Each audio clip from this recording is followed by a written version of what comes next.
तो बेटा आज हम पढ़ने जा रहे हैं, इसका टॉपिक का नाम है बेटा डिसऑर्डर ऑफ स्केलेटल। स्केलेटल के अंदर जो बेटा डिसऑर्डर होते हैं या जो इश्यूज होते हैं या बीमारियां जो होते हैं उसको हम डिस्कस करेंगे, जिसमें एक बीमारी इसका नाम है स्पॉन्डिलोसिस। अब बेटा स्पॉन्डिलोसिस ये बेटा आपकी सिंपल बीमारी को हम कहते हैं, जिसमें होता क्या है, जब हमारी ये रीढ़ की हड्डी है बेटा, जो आपकी सर्विकल वर्टिब्रा होती है, जब रीढ़ की हड्डी यहाँ पे गर्दन में होती है बेटा, ये अगर हड्डी मिसप्लेस हो जाए, रीढ़ की हड्डी यहाँ पे टूट जाए या डिस्क स्लिप हो जाए यहाँ पे,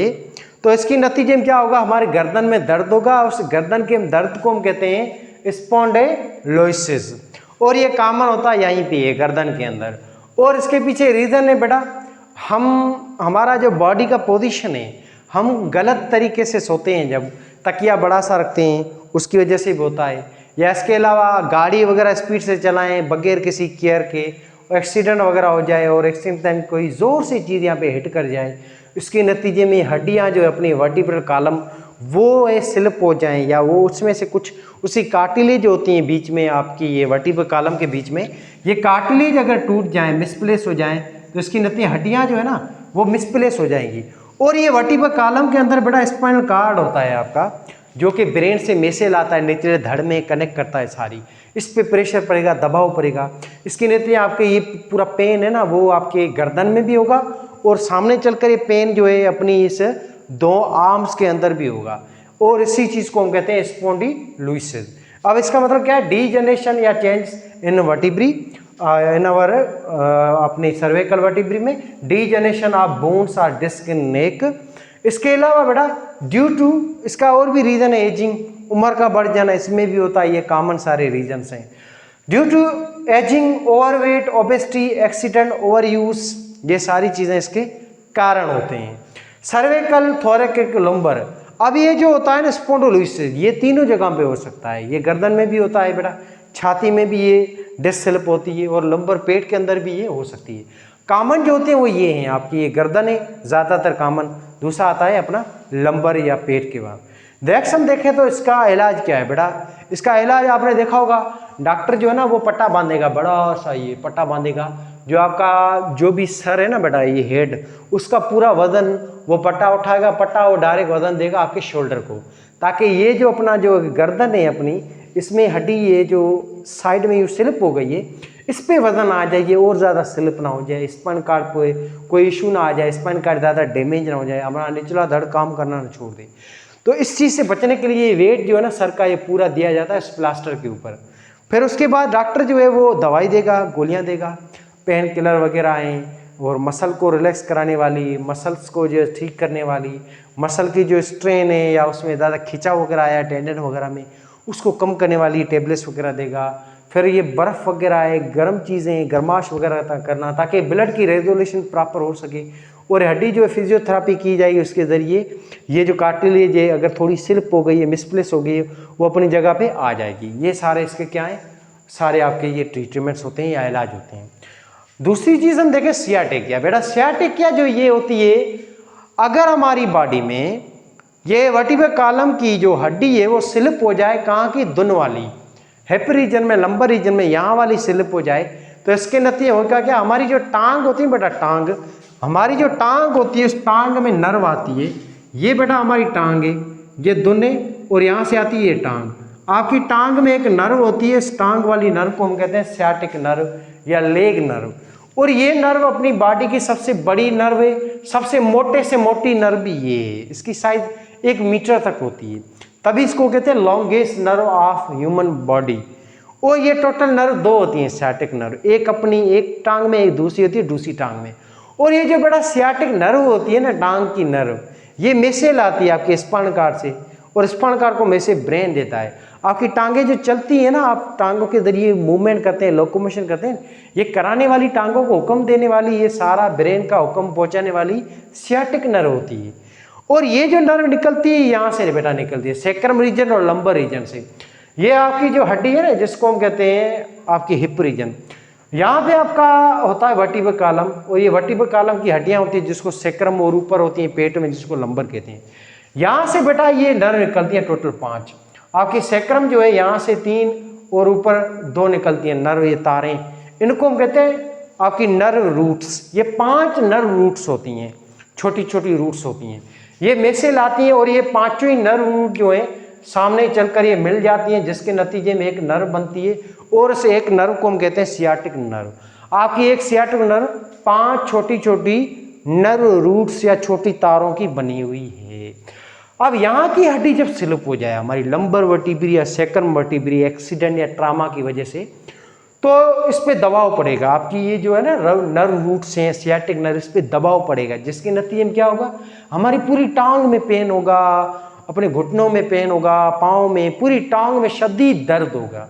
और हमारी धुन जो है बेटा इसमें भी शदीद दर्द होगा, बंदा चल नहीं पाएगा, मसल काम नहीं कर पाएंगे, लोकोमोशन मूवमेंट करना मुश्किल हो जाएगा, बॉडी की पोजीशन को चेंज करना मुश्किल हो जाएगा। तो इस चीज़ को हम कहते हैं सियाटिकिया, यानी कि टांग का दर्द नर्व की प्रेस होने की वजह से। तो due to disc slip at lumbar और सेक्रम रीजन, इसकी वजह से होता है कंप्रेशन और in injury of sciatic nerve leg nerve. Sciatic nerve is thickest और largest nerve of our body, ये हम डिस्कस कर चुके हैं, सबसे मोटी होती है, ये बनी हुई है 5 नर्व रूट्स की। Pain in lower back and radiate down to the legs, शदीद दर्द होगा अपनी निचले हिस्से में, अपनी ये धुन के अंदर भी, रीढ़ की हड्डी में भी और टांगों में भी दर्द होगा, वो फैलता जाएगा दर्द टांग तक। नेक्स्ट हम देखें बेटा, तो इसका reasons are trauma, over use, aging, mutation and ये सारे इसके कारण हैं। और इसका इलाज भी है बेटा, इलाज है ये मेडिसिन है, डॉक्टर के पास जाएंगे, वो मेडिसिन देगा, सही पोस्चर बताएगा कि ऐसे आपको सोना है या बॉडी को ऐसे वैसे करवट नहीं लेना है और धीरे धीरे उठना है, वजन वगैरह कुछ नहीं लेना है, झुकना वगैरह नहीं है, रीढ़ कड़ी को बिल्कुल सीधा करना है और सोना में बिल्कुल ही सीधी फ्लैट से ऐसे पे फ्लैट सी ज़मीन पे सोना है, या सोना है तो चारपाई पे नहीं सोना है, गर्दन वगैरह टांगे के नीचे कोई भारी चीज़ वगैरह नहीं रखनी है, वज़न वगैरह बिल्कुल नहीं उठाए, केयर करना है अपना फुल, और बेल्ट वगैरह बांधना है, और गाड़ी वगैरह बाइक वगैरह वो नहीं चलानी है, और जंपर बम्पर आए तो उस टाइम स्लो चलना है, सफ़र कम से कम करना है, जितना हो सके ये अपनी रीढ़ की हड्डी को रेस्ट देना है ज़्यादा से ज़्यादा, और वज़न को कंट्रोल करना है ताकि ज़्यादा पेन वगैरह ना हो, ये चीज़ ज़्यादा बिगड़ सकती है। आगे चलें तो डिस्क स्लिप बेटा, ये सारी तो होती है डिस्क स्लिप, एक्सीडेंट के टाइम, ट्रामा के टाइम, उम्र बढ़ने के साथ या वायरल डिजीज के साथ, या ये जेनेटिकली भी चीज़ होती है जिसमें हमारी ये हड्डी की जो इंटरवर्टिब्रल डिस्क होती हैं ये स्लिप हो जाए, मिसप्लेस हो जाए, तो इस चीज़ को हम कहते हैं डिस्क स्लिप कहते हैं, या इसको कहते हैं हर्निएटेड डिस्क, या इसको कहते हैं प्रोपैल्स डिस्क। अब ड्यू टू ओवर यूज, हम सारा दिन काम करते हैं, जैसे हम टीचर हैं बेटा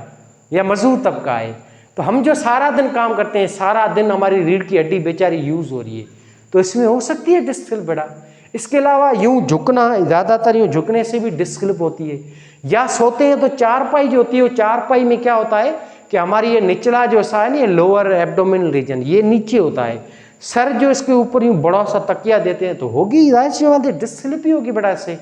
इसके अलावा अपने यहाँ पे रोडों पे खड्डे बहुत होते हैं और वो ब्रेकर बहुत ज़्यादा बने हुए हैं, जब बाइक पे जाते हैं गाड़ी में तो ज़्यादा दबाव आता है अपनी रीढ़ की हड्डी पे, और अपना पोस्चर भी अजीब है, कुर्सी पे बैठते हैं तो अजीब तरह से बैठते हैं, ज़्यादा रीढ़ की हड्डी बैंड ही हुई है, माना रीढ़ की हड्डी ना तो रात के टाइम वो सही सीधी हो रही है ना दिन के टाइम हो रही है,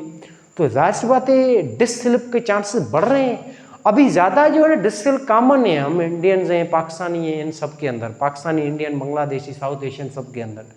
उसके रीजंस भी यही हैं, हमारा लाइफस्टाइल है, ओवरवेट है, मोटापा है, डायबिटीज़ है, शुगर कंट्रोल नहीं करते हैं, और म्यूटेशन भी होती है, गंदी गंदी खान पीन या ऐसे अजीब अजीब दवाइयाँ बगैर डॉक्टर के रिकमेंडेशन हम खा लेते हैं, उनका साइड इफ़ेक्ट भी होते हैं इनकी चीज़ें, या गुर्दे वगैरह हमारे काम ना करें तो इसका साइड होता है, यूरिक एसिड वगैरह चीज़ें जमा हो जाती हैं। इसके अलावा ऑटोइम्यून डिसऑर्डर की वजह से भी होती हैं। तो ये बहुत सारे कारण हैं,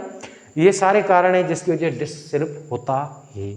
उसके अलावा लिफ्टिंग है, बंदा मिसाल जिम जा रहा है, अब मैं बॉडी बनाऊंगा, वो गया जिम, वो भाई उसमें मतलब कि 50 किलो भी वज़न उठाने की सलाहियत नहीं है, वो जोश में ज़्यादा एक बंदे को देखता है भाई वो तो 100 किलो उठा रहा है, मैं भी 100 किलो उठाऊंगा, और उसको सलाहियत ही नहीं, इतनी मसल्स भी नहीं बनी हुई है, उसमें इतनी एनर्जी नहीं है, पोटेंशियल नहीं है, ज़ोर से वो लिफ्टिंग करेगा तो उसमें भी क्या होगा, डिस्क स्लिप ही होती है। ठीक है बेटा, तो डिस्क स्लिप के पीछे ये सारे कारण होते हैं जो हम पढ़ चुके हैं। अब डिस्क स्लिप अगर हो गई तो उसका इलाज अब तो भाई कराना पड़ेगा, इलाज से बेहतर एहतियात होता है, लाइफस्टाइल होता है, बहरहाल तो एहतियात तो करते नहीं है हम सब। मैं तो ये बातें प्रैक्टिकली बता सकता हूँ कि ये चीज़ मेरे साथ भी है। तो बहरहाल तो ये सारी जो चीज़ें एक्सीडेंट वगैरह में ये सब चीज़ें होती हैं। अब होता क्या है बेटा, जैसे चीज़ हो जाएगी उसके बाद डॉक्टर बताएगा आपको केयर करना है, वजन नहीं उठाना है, सीधे खड़े होना है, यूँ ज़्यादा इलास्टिक वगैरह नहीं देनी है, और कुछ वो डॉक्टर फिजियोथेरापी बताएगा, कुछ आपको है ना कायरो प्रैक्टिस बताएगा कि आपको ये फला फला पोजीशन में ऐसे ऐसे रहना है ताकि ये स्लिप डिस्क जो अपनी जगह पे आ सके, मालिश वगैरह थोड़ी कम करनी है, वर्जिश वगैरह है वो करना है, वेट को कंट्रोल करना है, पेन किलर गोलियाँ खाना है, वो सीधा बिल्कुल सोना है, बिल्कुल सीधा प्लेन, ये करवट वगैरह नहीं बदलें ताकि और मसला ना हो जाए, और ज़्यादा सफ़र है, ट्रेनिंग है या गंदे जो रास्ते हैं उस पर जाने से ज़्यादा रोकना है, अपने आप को केयर करना है। ये तो ये सारा इसका क्या है, ये इसके इलाज होते हैं, ट्रीटमेंट्स होती हैं। बहरहाल तो आगे देखें आर्थराइट्स, बेटा ये सबसे मेन ये आपकी डिजीज़ है, बीमारी है, ये हम सबको होगी आगे चलकर, एजिंग है जब 70 साल 60 साल के हो जाएंगे, हम सारे बूढ़े हो जाएंगे तब। और ये बहुत इंपॉर्टेंट टॉपिक है बेटा आर्थराइटिस, इसमें तकरीबन हर साल सवाल एक आता रहता है मेडिकल की टेस्ट में, तो ध्यान से सुनिएगा। आर्थराइटिस में बेटा कहते हैं पेन ऑफ जॉइंट, माना जोड़ों का दर्द, घुटनों का दर्द, इसको हम कहते हैं आर्थराइटिस। और आर्थराइटिस जो इसके कारण बहुत सारे हैं, एक तो मोटापा है, ज़्यादा वजन का बढ़ना, इसमें भी हमारे जोड़ों पे दर्द होता है, जोड़ों में कार्टिलेज है वो स्प्रिंग की तरह काम करती है, वो ज़्यादा घिस जाती है, उसकी वजह से भी हड्डियाँ जो उसकी कांटे घिसने की वजह से हड्डियाँ रगड़ती हैं, इसमें दर्द होगा, इसको आर्थराइटिस कहेंगे। और उम्र बढ़ने के साथ भी होता है, इसके अलावा म्यूटेशन की वजह से भी होता है, वायरस की डिजीज़ की वजह से भी होता है, डायबिटीज़ की वजह से भी होता है, बड़ा high sugar level, high BP level, heart अगर बंदे की सही ना हो, इसमें भी ये सारा ये इश्यूज होते हैं जिसमें आर्थराइटिस होता है। इसके अलावा ये बेटा ऑटोइम्यून डिसऑर्डर की वजह से होता है, इम्यूनिटी सेल आपकी बॉडी के खुद वाइट ब्लड सेल भी आपकी कार्टिलेज पे अटैक कर देते हैं, उसके पीछे रीज़न क्या है वो अभी तक डिस्कवर नहीं हुआ है, रिसर्च चल रही है अभी, ठीक है ना। ये सारे इसके रीज़न है आर्थराइटिस से जोड़ों के दर्द होने के। और आर्थराइटिस जो है ना बेटा ये कॉमन होता है लेडीज़ के अंदर, औरतों के अंदर, क्योंकि औरतें 40-50 साल आते आते वो बेचारी घर में ज़्यादातर रहती हैं, तो फिजिकल उनकी एक्टिविटी इतनी होती नहीं, तो मोटी भी ज़्यादा होती हैं, टेंशनें वगैरह ये वो, और वो बहरहाल तो आगे नहीं जाते, तो इसकी वजह से उनमें ये कॉमन होता है, ठीक है ना। वजन वगैरह बढ़ने की वजह से ये वो बिंजेस वगैरह, ओवर फूड खाने की वजह से, मोटापा ज़्यादा होने की वजह से, वर्जिश वगैरह वो कम है, शुगर उनकी कंट्रोल कम होती है, XYZ, इस वजह से औरतों के अंदर ये कॉमन होता है, ठीक है बेटा। आर्थराइटिस होता है मर्दों के अंदर एज कम्पेयर टू औरतों में ज़्यादा है। तो ओवर यूज, ट्रामा, एक्सीडेंट है, एजिंग है, ओपेसिटी है, sugar, high BP, mutation, high weight lifting, वजन वगैरह ज़्यादा उठाना, ऐसे उठाना, जोश में उठाना, इसमें भी होता है। इसके अलावा डिहाइड्रेशन है बेटा, वायरल इन्फेक्शन है, फैमिली हिस्ट्री, जेनेटिकली भी होते हैं आर्थराइटिस। इसके अलावा प्रेशर, पॉस्चर, गलत पोजीशन से सोना वगैरह, ये सारे इसके कारण हैं। नेक्स्ट हम चले तो टाइप, बेटा आर्थराइटिस के अभी तक टोटल 100 से ज़्यादा टाइप हैं, जिसमें से 4 कॉमन होते हैं जो तकरीबन होते रहते हैं ह्यूमन के अंदर। पहला आर्थराइटिस का नाम है ऑस्टियो आर्थराइटिस, सबसे कॉमन ये होता है इन चारों में से। ऑस्टियो है, आपका रेमेटोइड है, गोट है, उसके अलावा आपका एंकाइलोजिंग है। इन सबसे ज़्यादा कॉमन आर्थराइटिस ये होता है, इसका नाम है ऑस्टियो आर्थराइटिस। और ये होता है बड़ा एजिंग की वजह से, उम्र बढ़ती है ना, उसकी वजह से हमारी बॉडी में ओवर यूज़ होते हैं, आपके कार्टिलेज वगैरह ये सारी आपके जॉइंट्स ओवर यूज़ होते हैं। जो बंदा 16-16 घंटे 18 घंटे उठने का काम करे, जैसे हम टीचर सारा दिन खड़े होकर लेक्चर देते हैं 18-18 16-16 घंटे जैसे हम काम करें, तो हमें क्या होगा, आर्थराइटिस ही होगा आगे चलकर। या मजदूर है, या जो बंदा कंडक्टर वगैरह है जो ज़्यादा काम करता है, सारा दिन खड़ा है, तो उनमें ये आर्थराइटिस होगा, ठीक है बेटा। ये कॉमन होता है, ज़्यादा खड़े होने की वजह से, और वेट अगर बढ़ता जाए तो और ज़्यादा मसला है और जल्दी होगा आर्थराइटिस उसको। नेक्स्ट हम देखा तो कॉमन होता है एजिंग की वजह से, वोमेन में ये कॉमन है, कार्टिलेज जो है वो ब्रेक हो जाती है, मिसप्लेस हो जाती है, ओवरवेट की वजह से, डायबिटीज वगैरह, ये सारे इसके रीज़न है। नेक्स्ट हम चले एंकरेजिंग, ये आर्थराइटिस होता है, ये होता है ड्यू टू स्पाइन, ये अपनी वर्टिब्रल कॉलम के अंदर होता है। और ये जो आर्थराइटिस है बेटा, इसका सही तरह से कारण क्या है अभी तक पता नहीं चला है, ठीक है ना। तो ये पॉइंट लिखी भी है मैंने, cause is not known perfectly, but कहा जाता है कि ये फैमिली की वजह से होता है, फैमिली हिस्ट्री की वजह से, यानी कि इसको जेनेटिकली कह सकते हैं, पर सही कारण अभी पता नहीं है। अब ये चीज़ें हैं, ये फैक्टर वगैरह मालूम करने में मैं रिसर्च पेपर वगैरह पढ़ता हूँ इस वजह से, ताकि सही पता भी चले, कोई गलत नॉलेज ना मिल जाए, ठीक है ना। तो हर चीज़ जो है पॉइंट है, एक्स्ट्रा जो भी चीज़ है, उसको अच्छी तरह से रिसर्च करने के बाद ही वो चीज़ मैं आपके सामने रखता हूँ कि इसका अभी तक जो कारण है वो पता नहीं चला है। मेन के कुछ साइंटिस्ट कुछ रिसर्च में मालूम हुआ है कि ये होता है ड्यू टू हेरिडिटी, खानदानी होता है ये। नेक्स्ट हम बेटा देखें तो गोट या गोटी आर्थराइटिस होता है, ये होता है due to uric acid.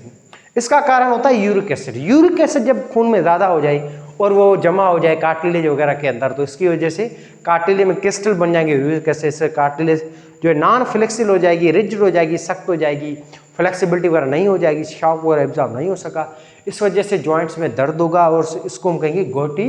Arthritis. अब इसके बाद हम नेक्स्ट रखें रोमेटॉइड आर्थराइटिस। बेटा ये जो आर्थराइटिस है ना, ये होता है ड्यू टू ऑटोइम्यून डिसऑर्डर की वजह से। ये आपकी बॉडी में व्हाइट ब्लड सेल खुद आपकी कार्टिलेज पे अटैक करते हैं और कार्टिलेज को डैमेज कर देते हैं, इसको हम कहते हैं रोमेटॉइड आर्थराइटिस। ये होता है ड्यू टू ऑटोइम्यून डिसऑर्डर की वजह से, आपके खुद इम्यूनिटी सेल आपको आर्थराइटिस कराते हैं, रोमेटॉइड आर्थराइटिस को कहते हैं। अब इसके पीछे भी कारण क्या है, ऐसा सेल क्यों करते हैं वो सही से पता नहीं है अभी तक, मेन फैक्टर इसका क्या है, इसके पीछे क्यों होता है ऐसा, white blood cell immunity cell क्यों अटैक करते हैं, इसके पीछे सही ठोस सबूत नहीं मिला है। पर कुछ कहते हैं शायद वायरल इन्फेक्शन होती है या म्यूटेशन हो जाती है, या अपनी कार्टिलेज जो है उसमें शायद कुछ स्पेसिफिक वो मैसेंजर प्रोटीन्स नहीं होती हैं, इस वजह से ये चीज़ें होती हैं, ट्रिगर होते हैं, व्हाइट ब्लड सेल उनको किल करते हैं। HLA प्रोटीन है या MHC प्रोटीन है, इन वजह कमी की वजह से, ठीक है ना। आगे हम देखें तो बड़ा ट्रीटमेंट। अब जोड़ों की जो जब एक बार बीमारी हो जाए उसकी बहरहाल पहली बात तो ये कोई खास ट्रीटमेंट कोई नहीं है। जो आयल वगैरह आते हैं ना, जो एडवर्टाइज में देखते हैं फला आयल फला आयल फला, ये सारा झूठ है बेटा। आयल शायल या कोई भी टेबलेट्स वेबलेट्स हो आर्थराइटिस का मसला हल नहीं कर सकती। आर्थराइटिस जो है, कार्टिलेज एक बार खत्म हो गई तो दोबारा रिपेयर होना नामुमकिन है। कार्टिलेज सिर्फ बचपन में ही बनती है हमारी, पहली बार ही बनती है, एक बार ही बनती है जिंदगी में, दोबारा रिपेयर नहीं हो सकती। इस वजह से वो टेबलेट होती हैं, आयल शायल आते हैं एडवर्टाइज में, बड़ी बड़ी लेवल पे दिखाते हैं ना कि फला अमी थी उसने लगाया तो वो ठीक हो गई। कुछ नहीं है बेटा, वो पेन किलर होते हैं और कुछ नहीं, वो लगाने से कुछ देर के लिए राहत मिलेगी, वो पेन किलर होते हैं, जस्ट वो आपके नौसी रिसेप्टर को सप्रेस करेंगे और कुछ नहीं, ठीक है ना। तो इसका कुछ इलाज है, वो ये है, हल जो है इसका हमेशा के लिए है कि वो है सर्जरी बेटा। प्लास्टिक के बने हुए जॉइंट्स हैं, जोड़ आते हैं जो लगाने पड़ते हैं, प्लास्टिक के बने हुए, और ये प्लास्टिक के बने हुए जोड़ हैं बेटा, ये बने हुए टाइटेनियम मेटल के और ये प्लास्टिक के बने हुए हैं, ये इसका परमानेंट इलाज है। इसके अलावा पेन किलर गोली खाएं, वेट को कम करें, वॉक एक्सरसाइज ज़्यादा करें, टेंशन वगैरह ना लेना, शुगर वगैरह को कंट्रोल करना, अपना मोटापे को कंट्रोल करना, इसके ज़रिए हम आर्थराइटिस को कुछ हद तक कम कर सकते हैं। ये सारे इसके क्या हैं, ये इसके सारे मैनेजमेंट या ट्रीटमेंट्स हैं जो हम पढ़ चुके हैं। अब 5 सेकंड के लिए ये वीडियो आपका यहीं रहेगा ताकि आप स्क्रीनशॉट भी ले सको।